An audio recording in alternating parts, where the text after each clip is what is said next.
The Qantas Founders Museum is a journey both into outback history and early aviation. Tony Martin is the General Manager. Good morning, Tony Martin, General Manager at the Qantas Founders Museum.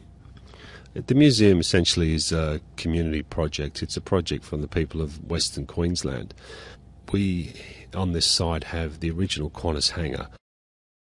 A group of people got together in the early 90s and decided they really needed to tell the story of Qantas and set up a project in the original hangar, which was built in 1922, and opened a museum which was, as we call, Stage 1.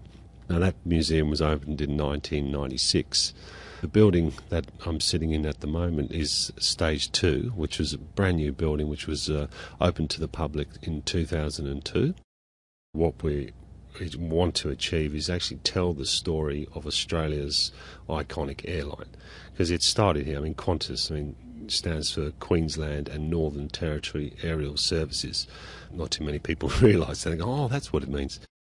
This is where it all began. So we essentially, what we are about is telling the story of Qantas, and right through from its early stages in the 1920s through to present day, in ways in which we do that via a lot of different sort of multimedia and interactive visions and displays through film, and the major thing, I guess, is the iconic aircraft that we have on site. Predominantly our main focus is that, yes, we are a museum, and you can experience a number of displays, both interactive, visual, a lot of storyboards, a lot of different galleries which take you through the different years and story times of Qantas up until present day.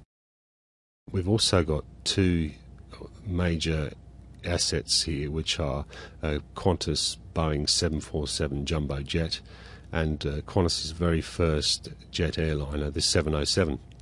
We've run tours through both of those aircraft. Tours can take up to 2.5 hours to complete both tours of both planes, including wing walks, secrets of the 747. They take you down into the computer bay, up into the cockpit, and you really get to see all the nitty-gritties and the nuts and bolts and the workings of that aircraft. We have a fully operational restaurant. We provide a lot of in-house and out-house catering here. We hold many functions throughout the year, so all these things add to the support and revenue for the museum. We have a theatre. We hold regular movie nights here at the museum, and again, another part of our business is a retail area. We have quite a large retail outlet as well. Our average visitation for people just in the museum, and when you think about it, it's spread across two venues, the original hangar, which also has a DH-61 aircraft and another movie theatre, and the modern building. Our average visitation is about 4.5 hours just to complete the museums, and then another 2.5 hours for the tours. So you're really looking at a full day's experience here in the museum. It's something we try to do, and which is quite effective in our marketing, and is that we try and tell people that before they even think about turning a wheel or travelling to Longreach, you really do need at least 2 or 3, 4 days in Longreach just to experience all that Longreach has to offer with all the other venues and attractions that are here. The museum operates every day of the year. There's only one day which we don't operate, and that's Christmas Day.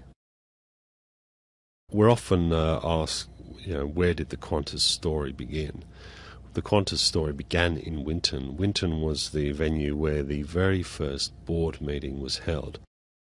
Longreach was chosen for Qantas operations because it's where the railhead came into, and it was a major hub for the Central West at that time. So at the time it just seemed like the most obvious place to start Qantas operations. So the birthplace was Winton. The birthplace of Qantas operations was here in Longreach. Time now to return to the main menu and to go to the next movie. This time we'll explore how to get a real hands-on outback experience.